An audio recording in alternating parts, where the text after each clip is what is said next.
Hi అండి, అందరికీ నమస్కారం.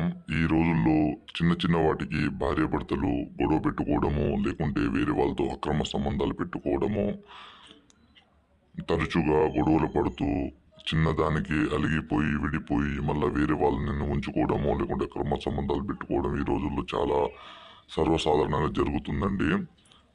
తల్లిదండ్రి మాట వినని కొడుకులైనా సరే, అత్త మాట కోడలు వినకున్నా, కోడలు మాట అత్త వినకున్నా, ప్రేమికుల మధ్య సమస్యలున్నా ఈ మరుగుమందు అనేది ఒక రెండు సార్లు తినిపించడము లేకుంటే పుయ్యడము జరిగినట్లయితే ఎలాంటి వారైనా మనం వద్దని కాదని వెళ్ళిపోయారు ఆ వ్యక్తులు మన కాళ్ళ కింద కుక్కలా వచ్చి మనం చెప్పింది మన చెప్పు చేతుల్లో ఉండేలా చేసుకోవచ్చండి.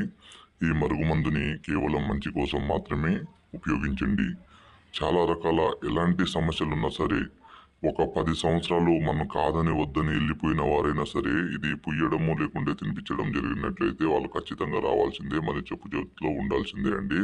దీన్ని మేము రెండు రకాలుగా తయారు చేశాము. ఒకటి పౌడర్ గాను, అన్నంలో కానీ, కర్రీస్లో కానీ, జ్యూస్లో కానీ తినిపించచ్చు తాపించండి. రెండోది పసరు వంటికి పుయ్యండి.